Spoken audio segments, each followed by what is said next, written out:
Okay, good afternoon, everyone. We are now recording. Welcome to week 8. In this session, we are going to be looking specifically at the diversity of young people and really focusing quite a lot on how this may impact your teaching and also their learning. So we're going to look at beliefs and understandings around personal bias. So that's going to be a large part of this particular session. And of course, we will do some further discussion around our second assessment task and introducing what case study 1 is all about. So to get us started, I would like everyone to draw up this diversity line. So you could use your screen, because I'm going to leave it on as we discuss, but I think it would be better for you to actually draw it up so you can run your finger along it. We're going to actually use it for you to run your finger along up and down as I ask some questions. So I'm going to give you a few moments to sort yourself out with this. And this goes for those of you who are watching the recording as well. I want you to participate in this activity. It is going to be very beneficial to your understanding of diversity. So I'll give you a few moments. So in the first part of the session, probably for about 10 minutes or so, we're going to use this diversity line that you're drawing up to explore some different scenarios from the perspective of a diverse number of students, I guess you could say. This will also help you to consider the diverse characteristics and contexts of individual students and children in your future learning environments. And also the many factors that might impact their well-being and their learning as well. So we're really going to unpack that. I want you to take this activity very, very seriously. I really want you to immerse yourself into it to get the most out of it. So I'll give you a few more moments to get your line sorted. And if you could give me a thumbs up, please, when you are ready to go. So I know that you're sorted. Thumbs up with that diversity line. Still waiting on a few.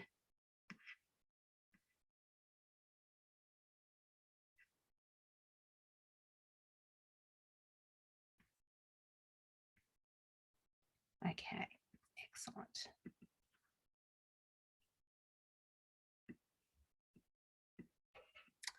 So those of you at home, as I said, I'd really like you to participate in this activity as well if you're watching the recording.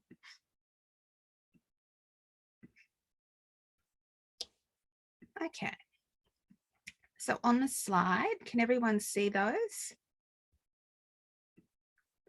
Does it make a difference if I minimize the images? Is that better? Can someone unmute their mic and tell me, is that better or no difference? I didn't see a difference.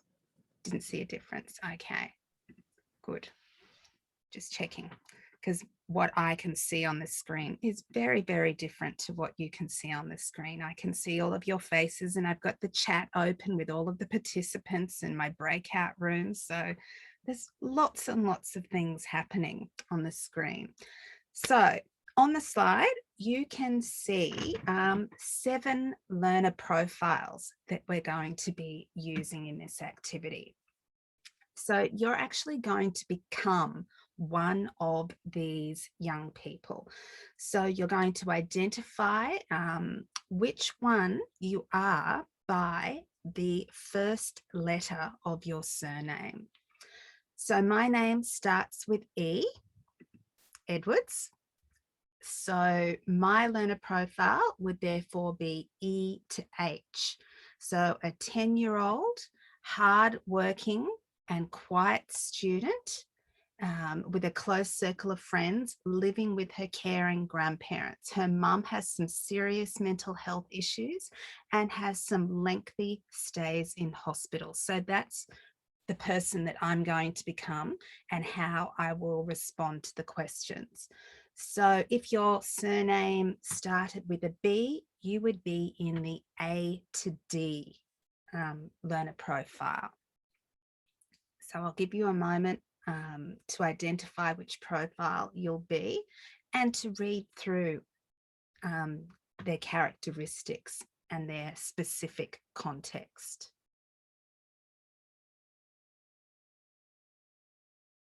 So again, if you're watching the recording, I would like you to do the same and to participate in the activity. So you'll need your diversity timeline, diversity line, and also to identify which one of these young people you would be. Okay, let's see. Nikki, do you mind sharing with us which profile you are, please? I'm in the A to D one. Mm-hmm. Can you read that out, please? 9-year-old girl, new to the school, often late for school and comes without lunch or homework, is tired and distracted, gets upset easily and struggles with her schoolwork. Parents are separated and she seems to have a lot of responsibility for her younger siblings. Both parents have been unemployed for a long time. Okay.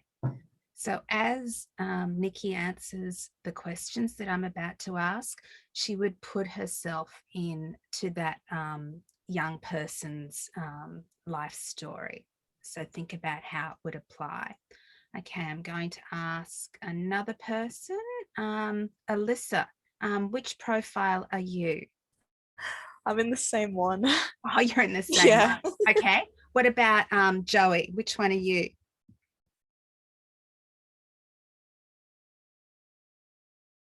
And I'm in the I2L. Okay. Do you mind reading that one out for us, please, Joey? Yeah, sure. And if 11-year-old boy with on and off peer relationship, low self-esteem and struggles with his schoolwork, lives with older dominating brother and single parent father. Father recently retrenched. Yep. So he's out of work. Okay. Excellent. So did we get the idea of what we need to do? Beautiful. Okay. So those of you watching the recording, you should have your diversity line drawn up and you should be ready with a good understanding of that particular person. So you really are going to imagine what life, what things might be like for this young person. As I said, I want you to take this very seriously. So I want you to take some deep breaths.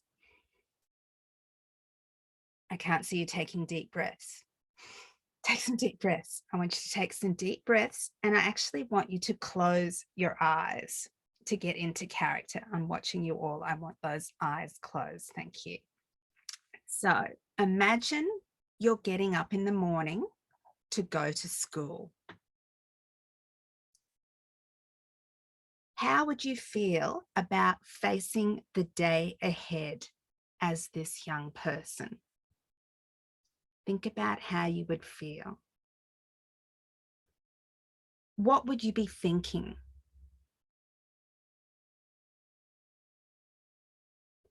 Are you dreading the day, or are you excited about going off to school? What might you eat for breakfast? Who's going to get your breakfast for you?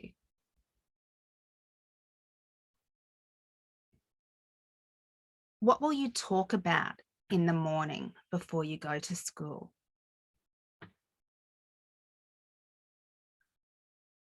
And what are you planning to do after school?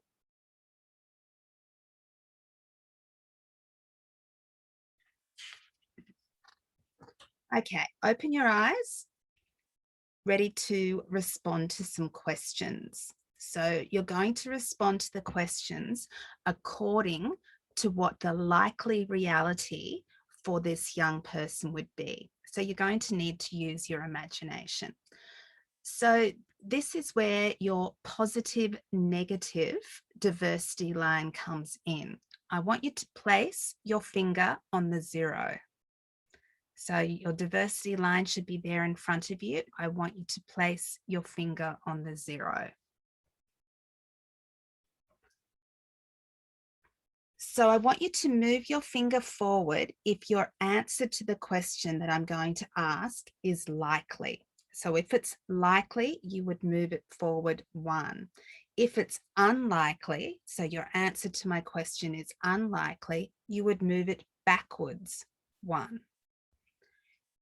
If it's neither unlikely nor likely, you would not move it at all. So just keep it in the 1 place. Any questions?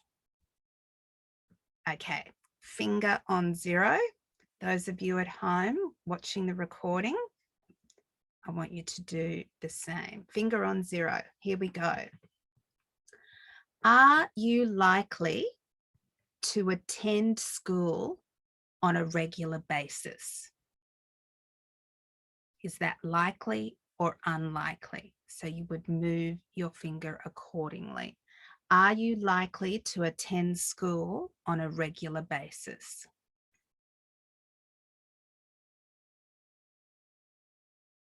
Do you have many opportunities at home and school to receive praise and positive feedback?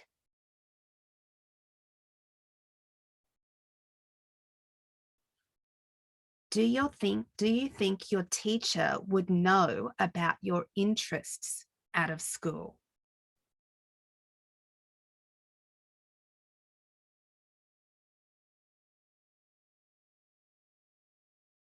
Do you feel optimistic about the upcoming parent-teacher interview and report card?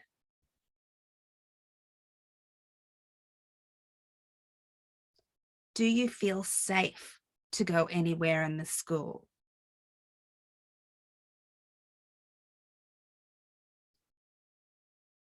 Do you participate and achieve without feeling harassed or bullied?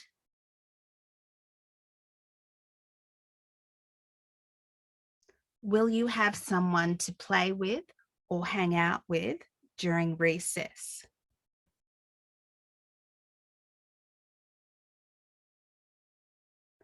When the class breaks into groups of choice, will you be chosen to be in a group?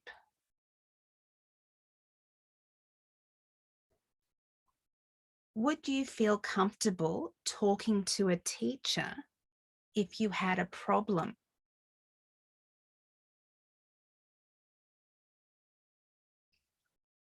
Will you be attending the next school camp?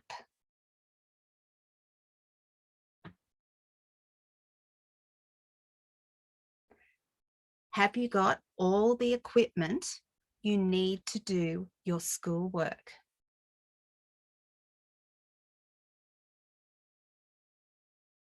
Can you go through the day without receiving racist or put down comments?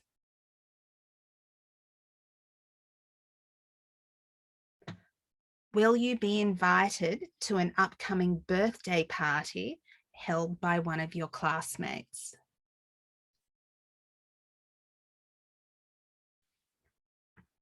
Are you comfortable speaking in front of the class?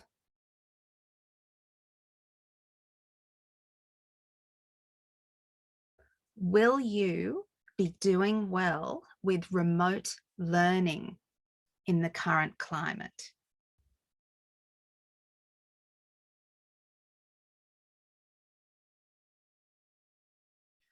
Okay, how did we go? I want some feedback. How did everyone manage to, you know, keep their finger on and move it backwards and forwards as they went? Yeah. So some of them may have been neither likely nor unlikely. So you just would have kept it in the one spot. So can I have, actually, I won't do that yet. Can I have someone who has a surname ended in A to L to respond to some of the questions on the slide? I'll give you a moment to read them.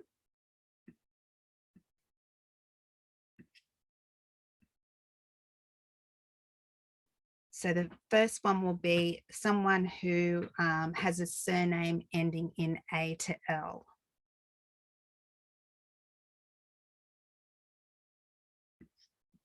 You can volunteer or I can ask.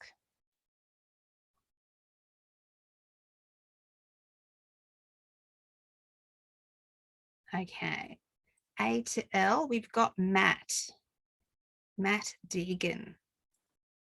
Yeah. Thanks, Matt. How am I feeling about it? Pretty unsure Can to. you tell us, can you read out the Yeah, it was the to same one tell as us about Nikki. it? So Yeah, it was the 9-year-old girl new to school late, arriving without lunch and homework. Yeah. Tired, distracted, struggles with schoolwork, parents separated. Yeah. From a personal level, very familiar to my upbringing, so I Okay. could put myself in that position very easily. That's excellent. Yeah. Didn't Well, get not upset easily. excellent, but you know what I mean. So I'm not sure how I'm feeling because, you know, I've experienced similar, so that is what it is, Yeah. which I think may be something I may have to pay attention to, Mhm. and realize that that's not normal, which I know intellectually, but it's good to remember that. Yeah. It's a bias that I have, I think. In terms of how they end up in that position, there's kind of like a feedback loop I started thinking about. So when I could see that number getting more and more negative, I started thinking about the same reasons, certain reasons would sit on top of each other and make the situation more and more difficult. So I think there's quite a lot of aspects that are affected based on her situation. So it's not just one or two things that fall. Her issues with being upset easily because of probably being tired and having a lot of responsibility may then make it harder for her to make friends. I don't know. Yeah. But it all would come on, you know, pile on top of her, I guess. Yeah. Lots of different issues to deal with. And as our guest lecturers said this week, you know, it's very layered diversity. There may be different aspects that are impacting students, and some of them may actually influence each other. And that could be negative and it could be positive as well, depending on what they are. Where did your young person end up on the line, Matt? I ran out of numbers, so -11 it should have been. Yeah. So pretty far down. Yeah.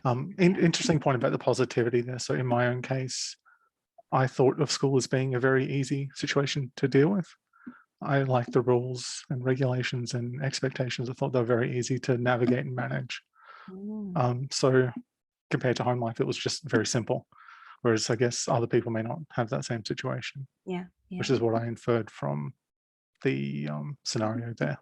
That's excellent. I really like the way, you know, especially in terms of the 4 R's, you're really relating it to your own situation. And you've even identified that you really need to be careful about how that impacts your bias in certain ways. So really good, Matt. Well done. Thank you so much for sharing that. Much appreciated. All right, so let's have a look at someone who has their name in M to S. Surname with ending in M to S. Come on. Asking for volunteers here, guys.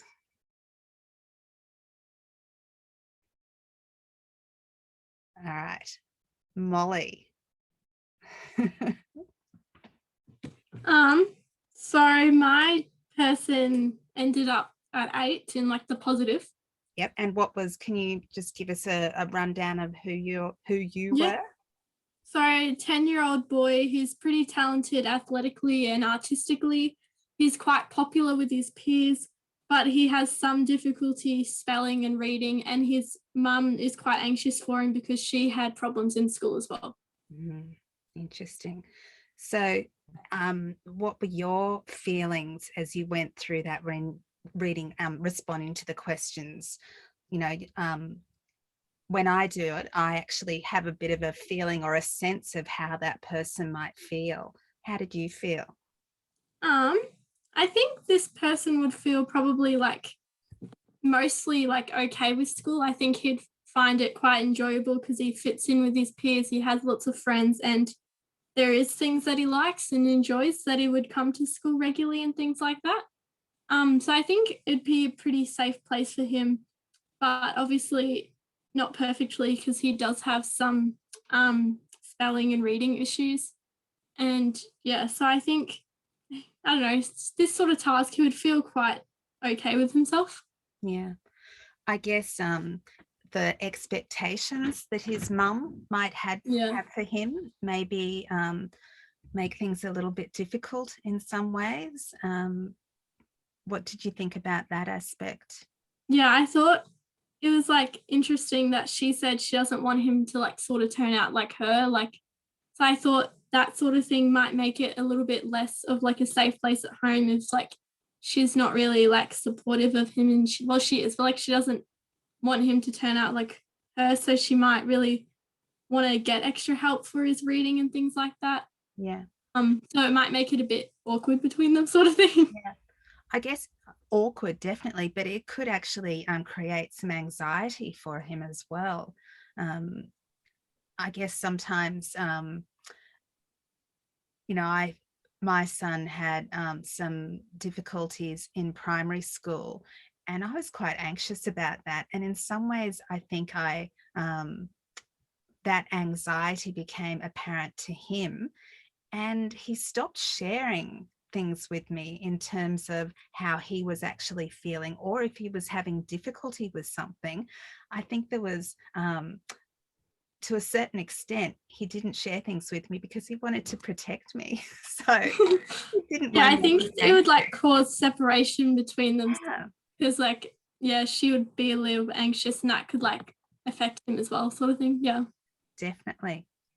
So again, really good, Molly, how you've been looking at how those experiences, the context, the child's relationships, the child's personality, how all of those points will work together to influence everything that happens to them in schools, and also influences the decisions that you might make to help them with their learning outcomes, and also emotionally, how to emotionally support them.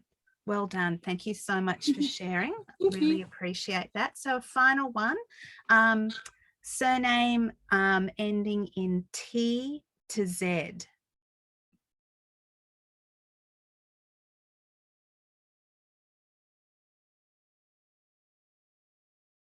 Who have we got?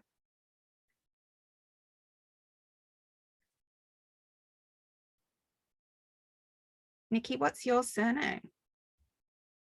Mine's Brown. Brown. Okay. Come on, someone own up. T to Z. We must have someone. Kevin.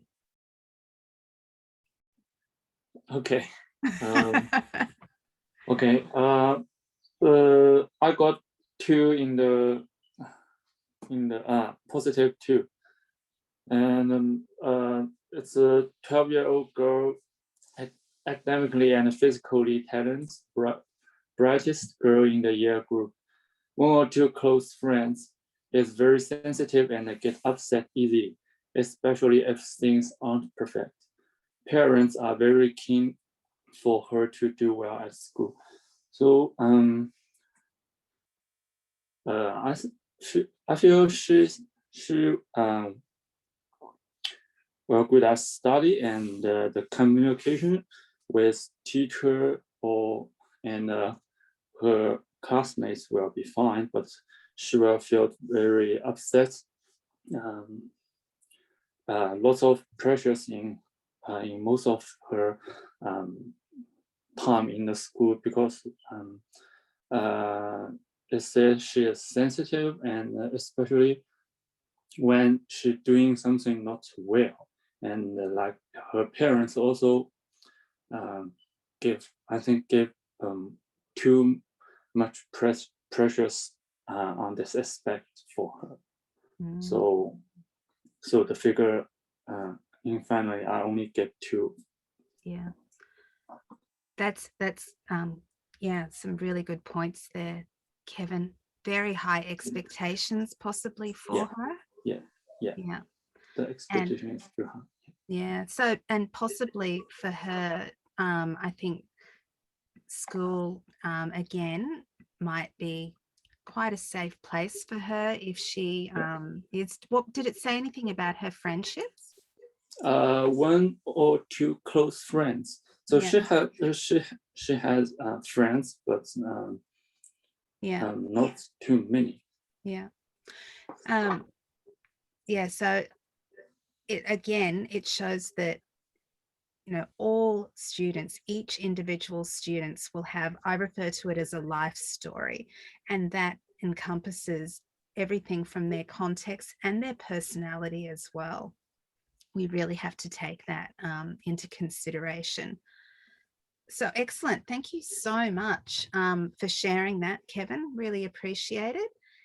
So just reflecting on the students that we actually discussed and how we unpacked that, what do you think we might be able to do to support these students? Were you thinking anything as you read through or during our discussion? How do you think we might be able to support them?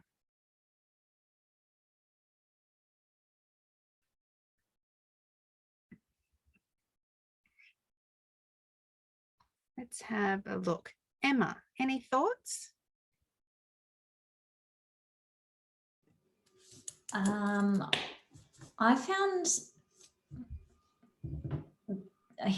it's reflecting on all of this, it's hard to probably put into words, because I think based on the activity, a lot of it is, it's clear how your bias as a teacher will affect things. So I think I found it really difficult to move along that timeline, because I think it could go either way. A lot of those answers, you could take them as, and it will all come down to how that individual child chooses to deal with those situations, or how they've been conditioned to deal with those situations. So I think in order to get the best understanding, I think the priority would be to get to know the family and the child as the individual, because what you read on paper is nothing compared to how you can sort of sit down and learn that face to face with that individual child.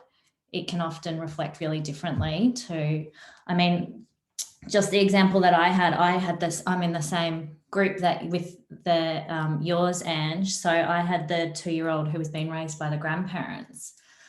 So looks very supportive on paper, but until you know how that child feels about having that parent in mental health facilities and the stigma and things attached with that, I think, the essential thing is getting to know that individual child and then the family, whatever that may look like, that supports it to best support the children.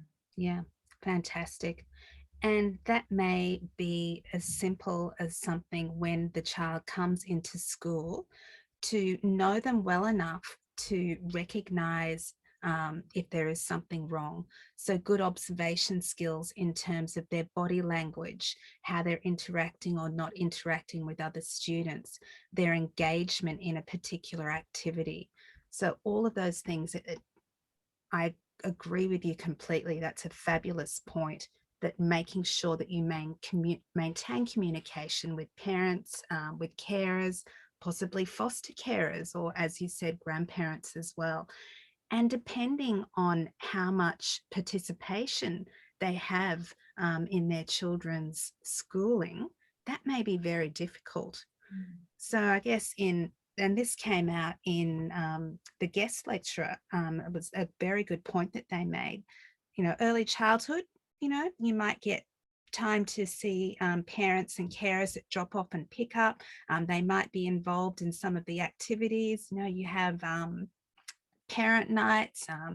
You might have workshops in your learning environment where parents are supported with behavior management, with all sorts of things. Then moving into primary school, you still might have a fair amount of parent involvement depending on how busy they are. So a parent who has a well-paid job, very, very successful, the child may actually suffer in some ways because the parent has no time for involvement. They have no time to support homework. So just because they're high socioeconomic doesn't necessarily mean that, they might have the best iPad, they might have the best looking runners, or, they may invite all of the children in the class to a birthday party, so they have a good range of friends, but they may not actually get a lot of support. It's that old adage, I guess, of looks can be really deceiving, can't they? Correct, yes. So we have to really look at all possibilities as well. So moving into secondary school, this is where that participation really drops off. And as we all know, in those teenage years, this is when students are really testing boundaries. There may be unsafe practices because they're, trying to be independent and experiment, all part of growing up as a teenager. When you do your child development unit, we'll really be breaking down all of those different areas, what it's like to be a young person, and some of the how personalities change, and there's a move from wanting to spend time with your parents to wanting to be with your friends more. So lots and lots of things that we need to consider. But as a secondary teacher, it's very important to still try and maintain that communication with parents. So you actually need to be quite creative in some ways. You need to have email communication, any opportunities. For example, in the guest lecture yesterday, they mentioned if a child is having a particular, or a student is having a particular difficult day, or there's something, an issue, and you may have already communicated this with parents and discussed it, an email or even a phone call can really make a difference for that child going home and having the necessary support. On the other hand, something that I think is vital is if a child, for example, who doesn't get a lot of positive feedback, if their behaviour is possibly an issue, or possibly academically they may not be succeeding, when they do succeed, give a phone call to parents or send off an email saying, Emma did so well today in the maths class. Just wanted to give you a heads up that she was very, very engaged. And I was really proud of the way she used a lot of different strategies to understand what we were doing. So, a parent can then talk to their child about that, and imagine the feeling for both parent and child to have that positive feedback. It's easy for us to give negative feedback, but it's important to focus on those positives as well. And of course, that would make the child or the student feel important, feel valued, feel part of that learning culture. So that communication is vital. So it's about differentiating for those individual differences.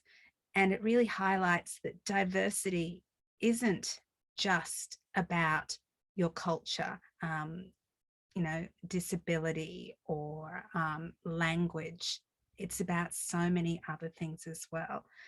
All children are diverse. And so I think we really need to think about our definition of what diversity is. So, you know, making sure that all children know that they're valued and in the class, and that all students and children feel included and safe when they come to school. You know, some children who possibly experience or witness domestic violence, school may be the safe place for them. So it's very important that they feel that. Another thing, and this came up again with the guest lecturers, is to make sure that students have everything that they need. So to make sure that they have access to absolutely everything that they need to make sure that their learning outcomes can be achieved. So this could be access to textbooks, access to a proper uniform, to breakfast, to lunch, opportunities to attend excursions, and very importantly, to be part of the school culture, the opportunities to be part of extracurricular activities. So I spent a lot of time when I was a mum to young children, ferrying them around with a car. Some people don't have access to a car. Some people may work on the weekends. So you need to make sure that children have access to those opportunities. We have a comment on the chat. Also, teachers need to meet the learning needs of all students from diverse backgrounds. Yeah, definitely. So really thinking about looking across all different cultures. Do you mean, Ben? Is that what you were thinking of? Yeah, yeah. So again, something that came up in the guest lecture is making sure as teachers that you know who to go to make sure your students do have access to those important things. So this could be Smith family partnerships with the school, sponsorship as well, and even, you know, often schools have breakfast programs or lunch programs as well. So making sure you're aware of that and you know which students need to use those opportunities. So this may actually also extend to physical access to the curriculum. So some students may actually need teachers and parents to advocate for them. So to support the provision of support workers. So that could be language, it could be behaviour, it could be opportunities to physically access. So, and it could even be things like installation of lifts for wheelchair access. When my daughter was in year 9, she broke her foot, and the school was on multi-levels and you had to have a key to access the lift. We got the key to access the lift, but the lift was broken. So she wasn't actually able to go to her classes. She had to sit in a room on the first level by herself and do her schoolwork, which, as you can imagine, was a terrible situation for her. But imagine a child who needs wheelchair access, and not all schools have wheelchair access. Some children are actually omitted from school. So they said, you know, maybe their local school, and they may not actually be able to attend their school in catchment because they don't have the facilities to support them. So teachers and parents may need to advocate for these students, especially if they don't have that voice of their own, like their confidence to speak up for themselves. So lots and lots of things to consider to make sure that all children have opportunities, to meet their learning outcomes, but also social needs as well. So to feel part of that school environment. Any further comments about that at all? So we've kind of covered this to a certain extent, but what specific issues of diversity were present in the profiles? I know one of them was socioeconomic, but can we think of any other specific issues of diversity you noticed?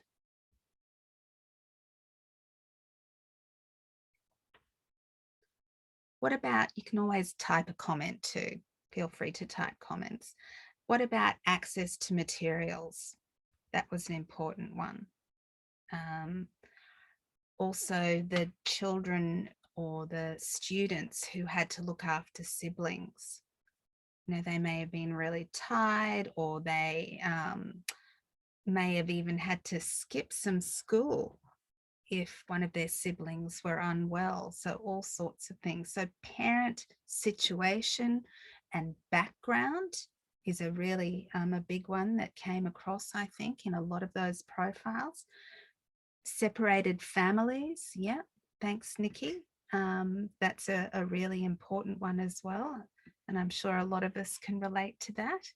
And it could also be different types of families. So you may have blended families. You may have families with adopted children. You may have families, that may be gender diverse. You may have families with 2 mums or 2 dads or single parents. So lots of things to consider, and how it might impact on individual students. But again, we can think impact positively as well as negatively. But one of the big things that we often do forget is personality. So the personality of children, and we're going to go into a lot of detail about that in your child development unit and how that will impact. And we think about the kind of there can be positives and negatives with personality, and we talk about risk factors that there may be in terms of specific personality types. So lots to talk about in your child development unit, which will very much support you in your understandings here. So I guess we also need to consider, as we said, the importance of knowing your students. That was something that really came out in the guest lecture and, of course, in the textbook, making sure that they're ready to learn, they're in a good space. So I like to say that they're fed and watered and ready to engage actively. Students may come to school really tired, falling asleep at their desk, and you've contacted parents and said, look, this is happening, and I don't know, they're going to bed at a really reasonable time. And then if it was in the case of my son, I found out that he was staying up gaming without me realizing till, 1 o'clock in the morning with his mates.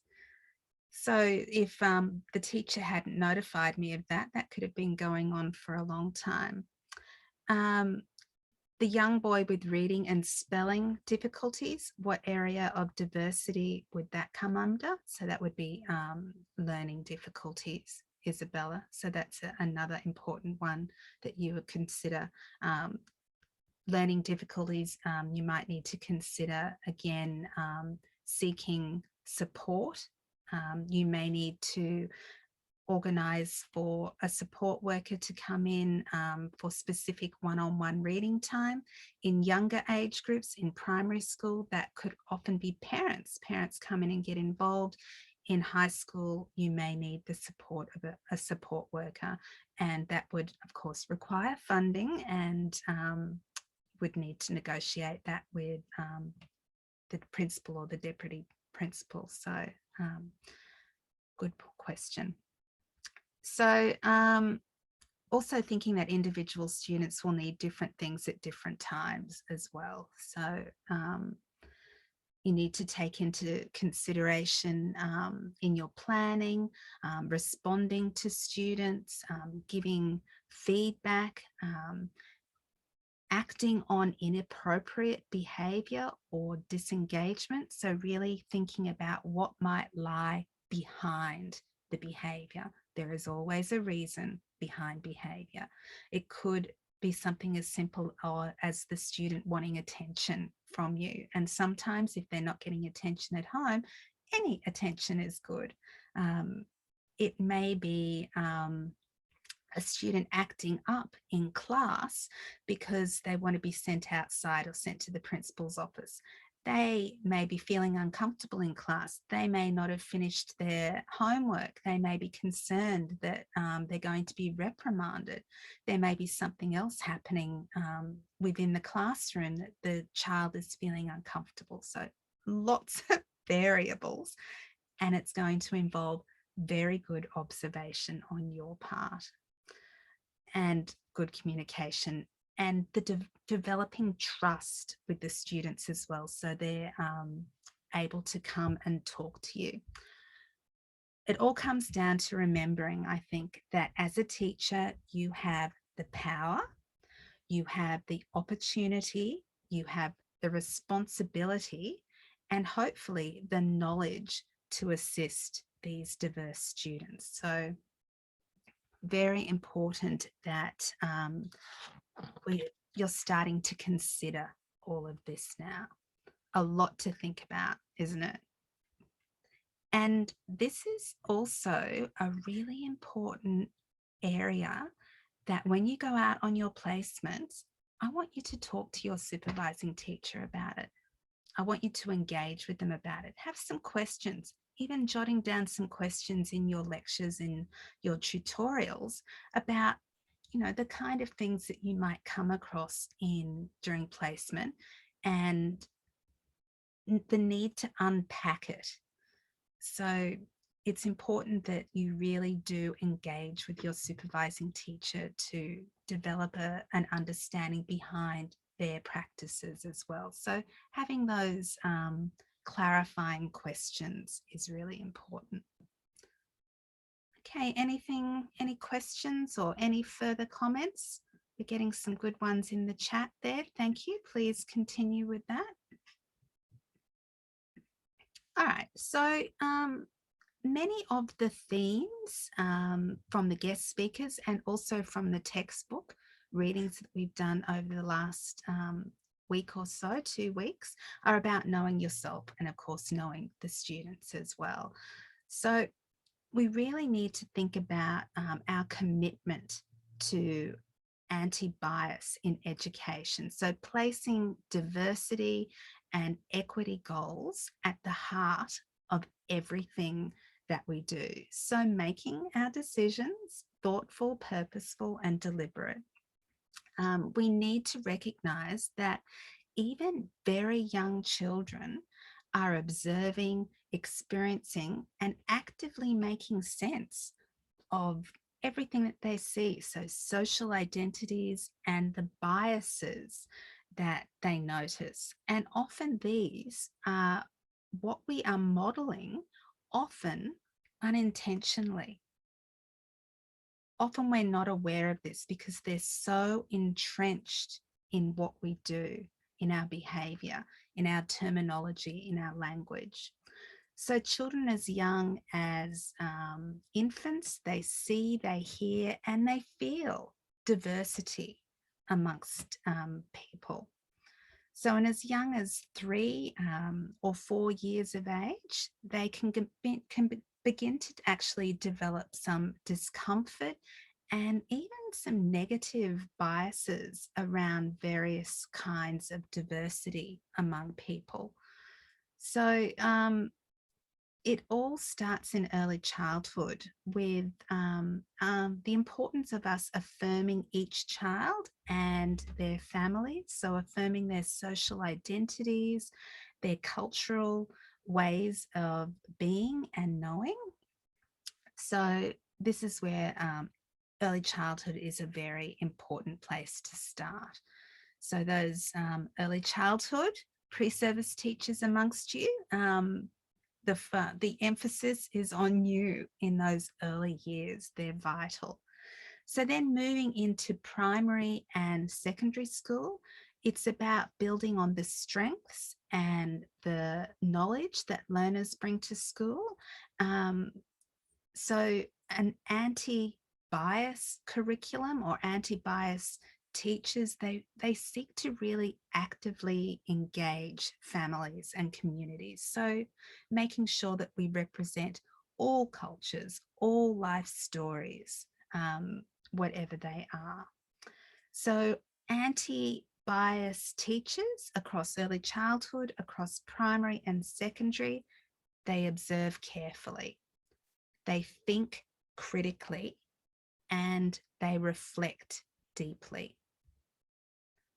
So observe carefully, think critically, and reflect deeply. So it's an anti-bias approach. I guess what I'm trying to say is that it's more than just a set of curriculum activities and teaching strategies. It goes beyond that. It really does involve recognizing and having the tools and the understandings to actively resist bias. So the systemic oppression that we see in our society, we have the power to make a difference with that. So it's a commitment to social justice for all teachers. And for me, I think it's exciting. And I often think about the influence that we can have in building these understandings in children, the power that we have as teachers to really encourage children to think about those social justice issues and about diversity and about equity. And it all comes down to us as teachers to influence that. So our personal biases, as we know, and our values, they significantly impact how the decisions that we make in our learning environments and our teaching context. So it's very important then to have frameworks to help you through the process of working through this, especially as a beginning teacher or a pre-service teacher. We really need to start thinking about this. And so next we're actually going to use the 4R framework that we've been using. We're going to use it in a slightly different way to really start to think about our personal bias and how it might, impact our decisions about practice. So we will be using the framework, but it's going to be slightly different to the way that we used it last week, but still very similar, those 4 stages. So we're going to go through those. So to do that, we've got a provocation here on the slide, and this is a specific issue that was posed in chapter 7 in Learning to Teach. So it was your reading from last week. And so we're going to unpack this using the 4Rs framework. So I'm going to pose questions at each stage of the 4Rs framework when we relate it to the scenario. And you're going to use these questions in your reflection and discussion. So we're going to break into breakout groups for each one. So The framework is based on knowing yourself, knowing your students, and being aware of what you don't know in the context. And then finally, identifying those possibilities about making purposeful and thoughtful decisions in your practice. So that's that fourth one. So have a good read through this scenario. You might want to take a screenshot of it as well with your phone, or you could use the PowerPoint slides on Blackboard if you want. I want you to have a read through it a couple of times.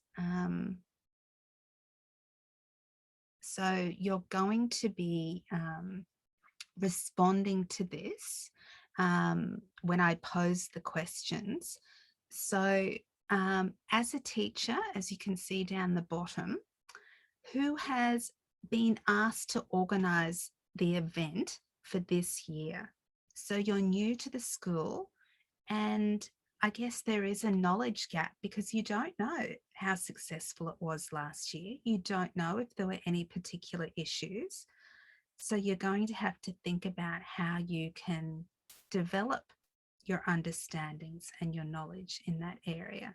So I'll give you a few moments to read through it again. And those of you at home watching the recording, I want you to do the activity as well. So we're going to go through each stage. Everyone ready? You've got a good understanding of it, and beautiful. Thanks, Isabella, for that thumbs up.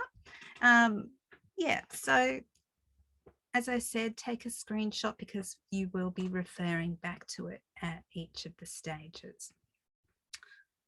So the first stage, as I said, is about knowing yourself and where you personally sit in regard to the issue. So where are you currently at with the issue? So you may want to take a screenshot of the questions as well to refer to, or again, you can go to the PowerPoint on Blackboard, because we're going to break into breakout groups and go through in your groups. I want you to go through each of the questions and relate it to the scenario. I want you to focus specifically on the questions. So this is the first stage. Other questions will be related to as we go through the 4 R's. But right at this point, I want you to focus on these questions. So let's have a look at breakout groups. Let me think. I think I might have it so that we've got maybe 3 to 4 participants in the group. How does that sound? Yeah, so it's quite a bit of opportunity for discussion with 3 to 4. So I'm going to give you about 5 minutes in your breakout groups. And when we come back, we'll unpack what your thoughts were. So they're all going to be different because you will have a different personal connection, possibly to this situation. Are we all ready? Does everyone know what they have to do? Beautiful. Okay. I'll see you in about 5 minutes.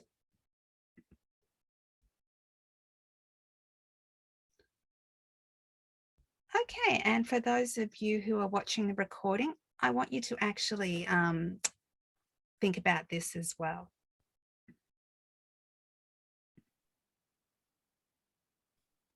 Okay, so we might just recap on the knowing yourself, so the first R. So we talked about some of the concerns being students being excluded from the school activity. So because of financial reasons, or they might feel undervalued. Some may not feel sporty. So we were considering, is it actually worth it having a fun run that's compulsory and being competition based? Some of you mentioned that, sometimes you may have, in this situation, as a student, you may have had a stomach ache on the day because you're not particularly sporty. A lot of emphasis on fundraising, and also, you know, some of us thought that the PlayStation wasn't possibly a good prize either, you know, and all of these, you know, thoughts that you had about this were very much based on your personal connection to the issue. So your background to the issue, your life experiences. So as a teacher, this would have shaped how you instinctively would have responded to the particular situation, whether you thought it was fair possibly, or whether you thought it was bias. So some of you also said that you felt like you would be concerned as a beginning teacher about getting it wrong. And some also thought that it was an issue that was really important, or you felt strongly about. So you would be inspired to do something to make a difference. And I think we can connect that with teacher as change agent as well, in terms of what we're talking about here. So how do we go in our groups? Everyone's back now with these points. Let's go to Molly's group. What did you come up with? So we kind of thought that students might be at different opinions and different ideas about this issue, where the student that I did in the first task, he was quite athletic and he had a support. So I think he'd really enjoy being out of the classroom and participating in this, where someone like Nikki's student who didn't have access to sponsorships and parent support might really find this hard and challenging. So we kind of thought that students, I don't know, it depends their personal circumstance of how they might feel about participating in the activity. Definitely. Yeah. That's a really good point. And we thought same with the families, what their family would say. If their family could afford maybe to do an activity like this, they might think, oh, that's really cool, getting my child to be active, where it's a student that can't afford for their family to give them sponsorships, and they might really affect them and they won't be able to afford to make dinner or something. So again, different diversity issues would lead to how their families would react as well. Yeah, definitely. I think as a family, it would be quite upsetting if there was a compulsory activity and you weren't able to afford for your child to participate. And for many different reasons as well. It may not just be financially. So yeah. So you know, there could be feelings of you know, the students and the families feeling quite disillusioned about the whole situation. And as teachers, we need to really be cognizant of all of those family situations, because that final one, how much power do the students have to shape the discussion of the issue? What did we get to that one? We kind of said students can reach what they believe, but in the end they don't exactly be able to change the issue. They've got to discuss with their teacher or with their parents. I don't feel well in participating in this sort of thing, so they can voice their concerns, but at the end of the day they don't have all the power, sort of thing. They're not the ones deciding we're going to do a fun run today, sort of thing. Well, I guess in some situations that they don't have the power, but I think it depends on teacher attitudes. Yeah. You know? Yeah. So if the teacher has their concerns and supports the student, they might be able to help them change what's happening, sort of thing. Yeah, definitely. Excellent. Did anyone, thank you very much, Molly. Did anyone from any of the other groups have anything they'd like to add to that? Emma's group, or Angela, or Isabella, or Jake? Anything that you wanted to add? we were really talking about just the strain that this would put on the relationship between the family and the student, and how it really can impact if the student doesn't necessarily understand the value of money or understand whether their parents are in that high or low bracket, because the parents might not make that aware to the child, so they don't have to worry about it because that's not a stress for them. They might be going, oh, my friend can afford this, why can't we? And putting a lot of pressure on that relationship, and then getting frustrated and things like that, and affecting that relationship between them and their parents because their parents won't or cannot put into the fundraiser or those sorts of things. Yeah, or participate in the shared lunch. Yeah. Yeah, no, excellent, really good thoughts there, well done. So the third one, this is about identifying what you don't know. So it's about the context or possibly what the event involves last year and the reaction of the stakeholders. So this would be about supporting your decisions, your future decisions. And it could be theory, it could be support from colleagues, it could be from parents, it could be professional development that you might have to go on if necessary. So we're not going to go into breakout groups for this one. I just want you to read through those and tell me what you think. What's your, this is getting the final stage prior to us moving on with our decision making. So what do you need to know to help you with those decisions? And how can you develop those understandings? What other voices and viewpoints do you need to hear and see? So who are the stakeholders that you might want to get involved? Feel free to type into the chat as well if you want to. I'll give you a moment to think about that. Same for those of you who are watching the recording.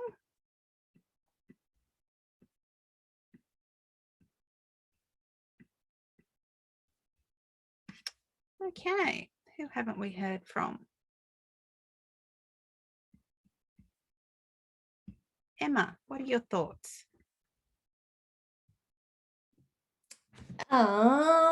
It's a little bit tricky because we kind of jumped right to the end in our last little breakout. We're like, how are you actually supposed to do a whole school event that really does include everyone and allow for everyone? Because I guess through this there are so many different considerations. So what do you need to know to be able to, I guess, make your decision? So whether you continue on and do the same activity, or do you want to adapt it and change it? What do you need to know? We kind of thought maybe we could do like a survey from the students from like who participated to kind of get their feedback from it. Beautiful. I guess the students' perspective might be very different to the actual teacher's perspective. The teachers might think, oh, this is great. But students might have a bit of a differing opinion, I guess. That's great. I love that. So survey the students. You could also survey the parents as well. Of course, I think you would need to make sure it was anonymous.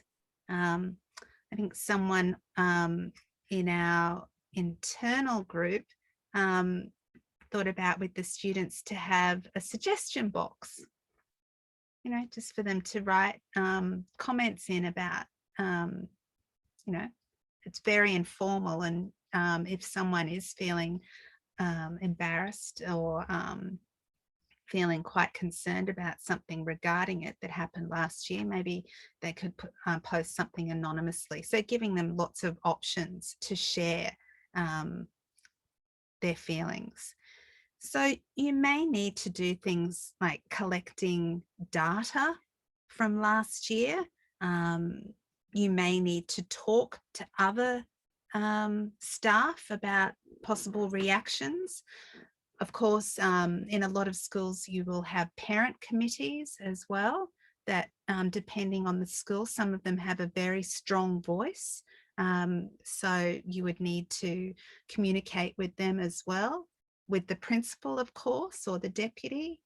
So yeah, really bringing in all of those different stakeholders. So making sure that you get the voices of everyone that's involved.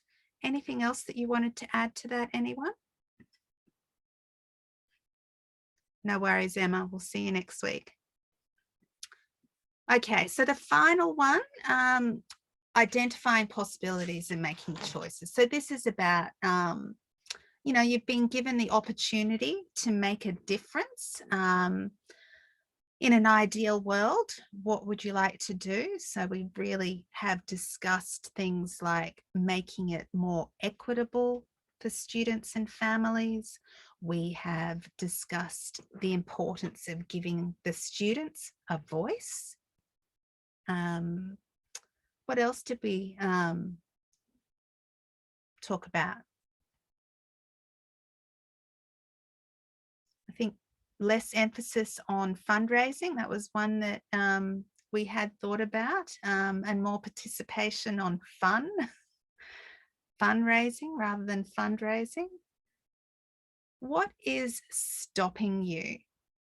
This is relating back to when we were talking about, I think in the second one, how we were feeling, or even the first one, how we were feeling about it. I think Angela mentioned that there is some fear involved. Anyone else?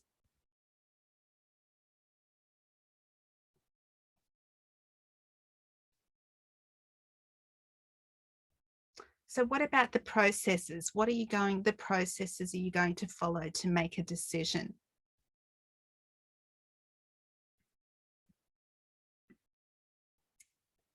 So of course, if that consultation with families, the process would involve developing a survey or talking to other teachers in different classes about setting up a suggestion box.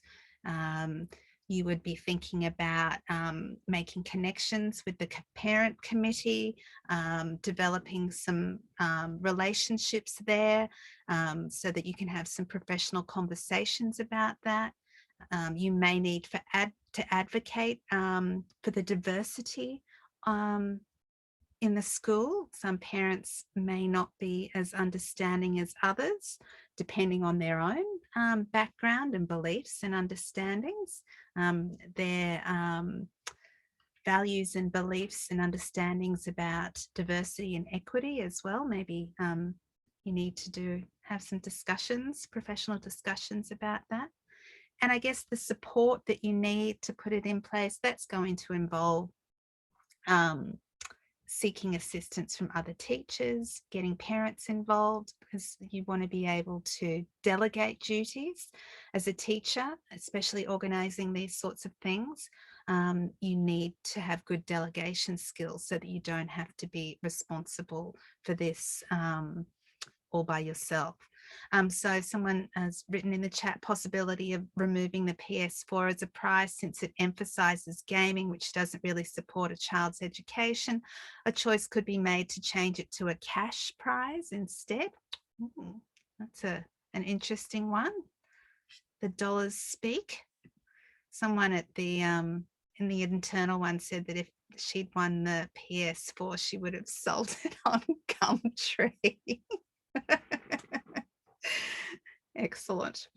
Yeah, so yeah, and who needs to be involved or informed? So again, it's getting back to all of the stakeholders need to be involved, making sure everyone has a voice. So you can see how we have used those 4 R's, so in a different way though. Any questions about that? All right, so we're going to move on just briefly to the assessment task 2. as I've mentioned last week, it's around 3 500-word reflections, reflections on case studies around diversity. So this week what we're doing, and we touched on it last week as well, pedagogy and curriculum. So each of the case studies, they're going to look completely different. Some of them are more formal. Some of them are actually documents, or I think one is a script that you need to read and reflect on. They're going to be different for the cohorts. So there'll be separate case studies for early childhood and primary, and then secondary cohorts. So the early childhood and primary are the same, but the secondary cohorts for case study 2 and 3 are different. So this week, the case study is actually your choice. So it's very open this week. You can choose to respond to something within any of the 3 stimuli. So the content for the week. So for example, you might choose to reflect on a key concept that you read in the textbook. You might have been at the lecture or listened to the recording of the lecture, and something that one of the guest lecturers said may have really intrigued you or made you wonder about something. Or one of the workshop activities, you may think that the participation in the diversity line really made you think about how bias influences or impacts your decisions in the learning environment. Or you might like to think about the scenario that we went through, or even a combination of the 2. So it's up to you. You can choose anything at all. So something specific from the content that we've just explored around diversity. So I've got a sentence starter up on the screen that I thought might help you. So from watching the lecture, recording of the lecture, and listening to the one of the guest lecturers, I noted the point that was made, blah, blah, blah. It made me wonder. Or it could be from participating in the diversity timeline around blah, blah, blah. It made me wonder. Or it led me to think about. So those sorts of things. I think it helps to have a sentence starter, just so that you know the frame that you're focusing on. So does anyone have anything in particular that really has made them wonder or inspired them to think differently, possibly? Or it could be something that has inspired you because, you know, you may have felt that there was bias in your school situation around something, and maybe doing the scenario that we just unpacked may have made you really think about that bias, and therefore it made you wonder, you know, going through each of the 4 R's. Anything, any ideas that anyone has at this point?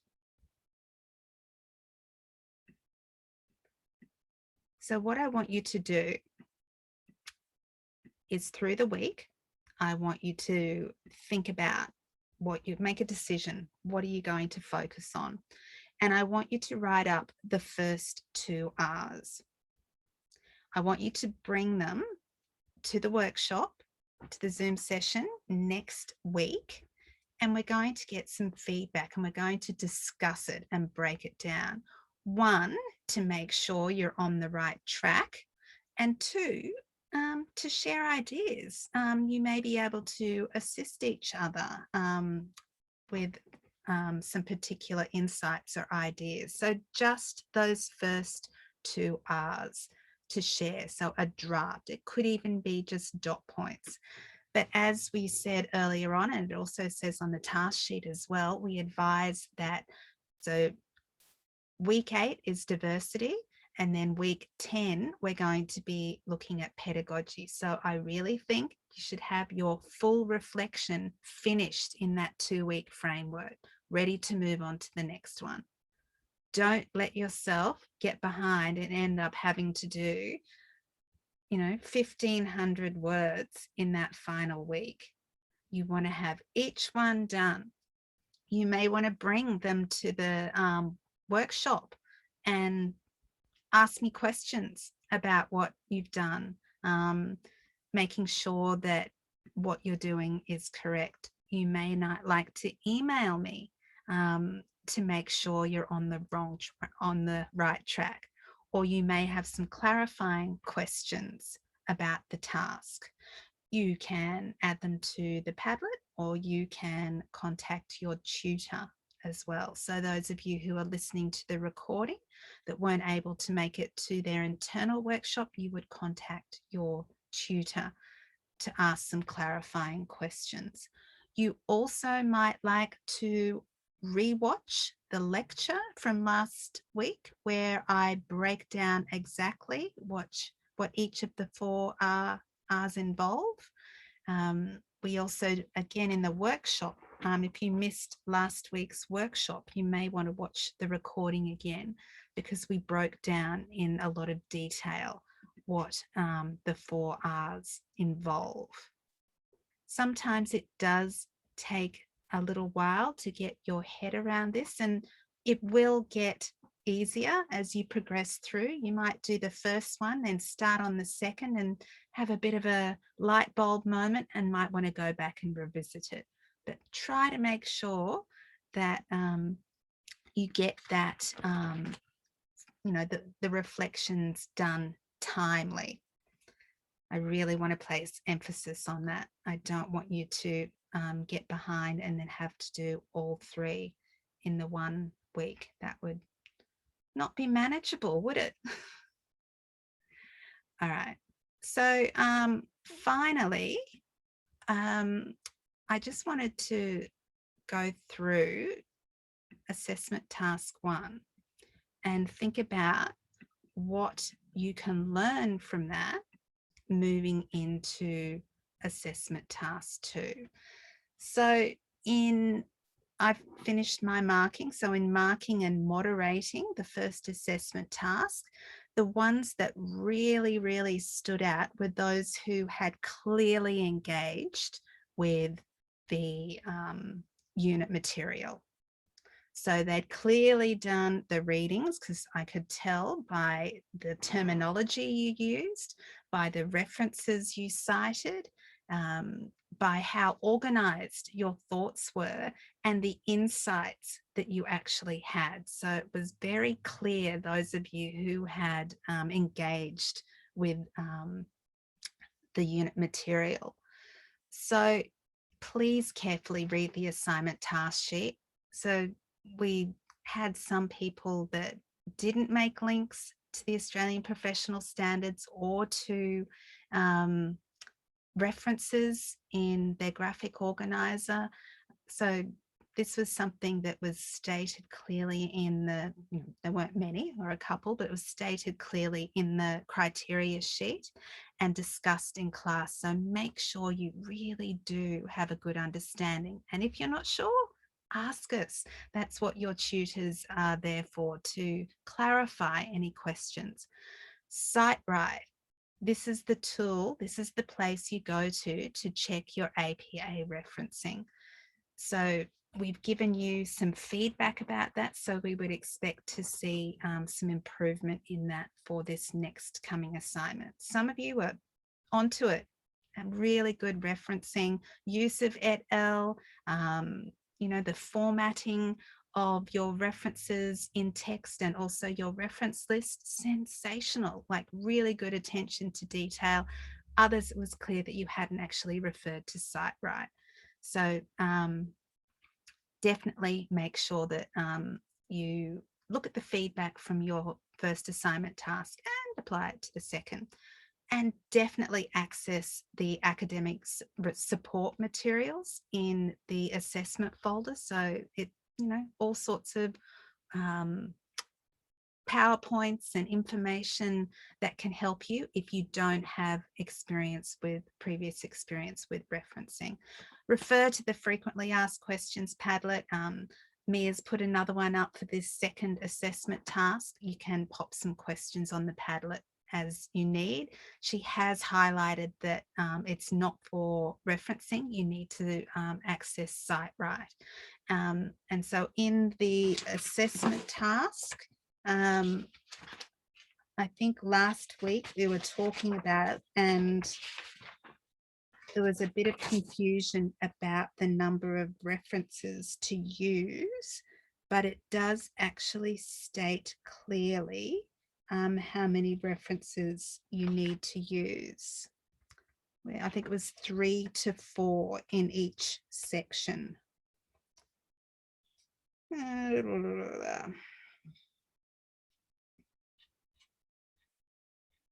It was there. Yes, here we go. Learning outcomes measured. Use 3 to 4 references per reflection. You can use the same references across different reflections, for example, the Australian Professional Standards for Teachers. But we'd like to see the use of different references to show that you have looked at different perspectives within each of the reflections.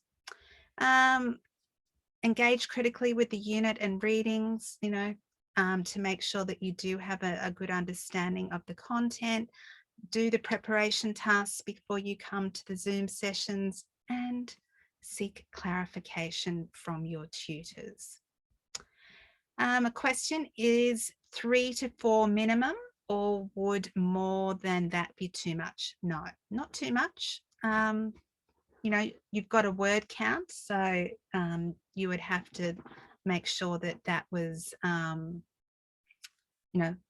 it didn't affect, because if you're unpacking, 6 or 7 references within the body of your reflection in various ways, that might impact on your word count. So I think if you use, it's more about the depth, how you use them well.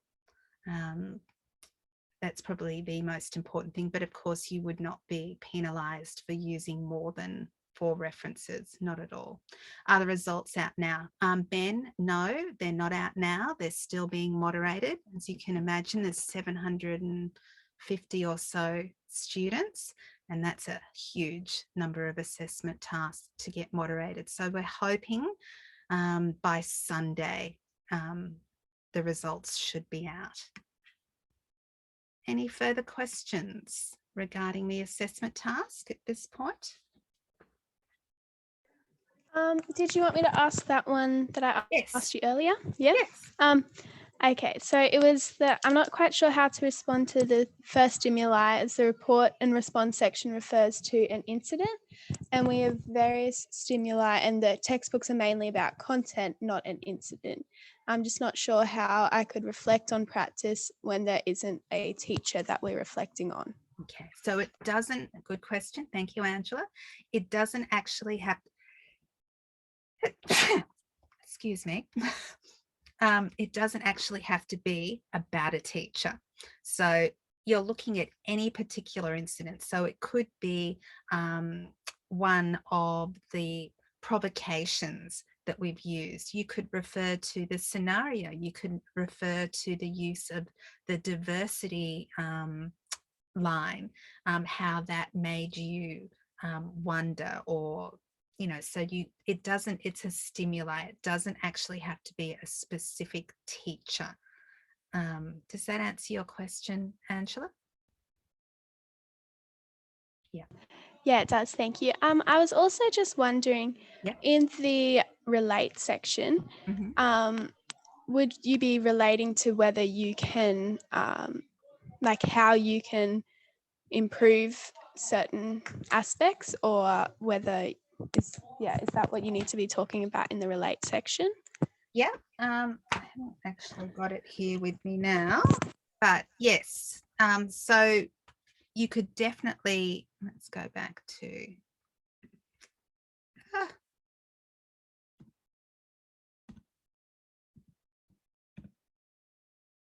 sorry, trigger happy.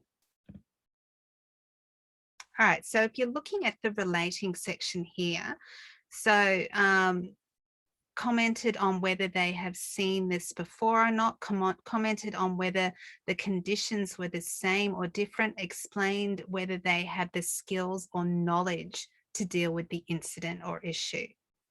So do you think that might relate to what you were asking, Angela? Repeat your question. So I was just talking about if we should be in the relate section, should we be writing about if we can, how we can address that issue, and if we have the skill set to do so as a teacher. Yeah, so as you can see, that would definitely be the case. So you would be talking about the skills or knowledge that you have to deal with the incident. But remember, in the first stage, report and respond, in my example, last week, I posed a question to address as a result of the incident. So you might actually reflect there on, you know, what, how, a question that you have about the specific incident, and then that would be the basis of your reflection further down. So that posing that question is quite important, I think. So that would be the focus, give you a really good idea about what the focus is. Does that answer your question, Angela? Yeah, it does. Thank you. Okay, good questions as always. Anyone else have a question?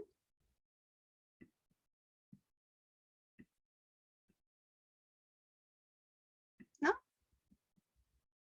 So as I said, and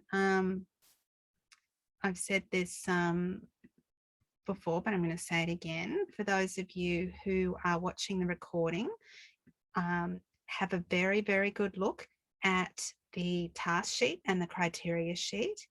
And please email your tutor or post a question on the Padlet about any questions that you have, or if you need clarification with anything. It's always good to talk to your tutor or in class. You might want to discuss it because other students may have a similar question, as we always find out here. So we're going to finish up now. Last chance for a question. Sorry, I just might ask one more. Is it should we write it in first person, the reflection? Yeah, perfect. Thank you. So this is definitely a first person reflection. Good question. Yeah. Okay, thank you everyone, and I will see you next week.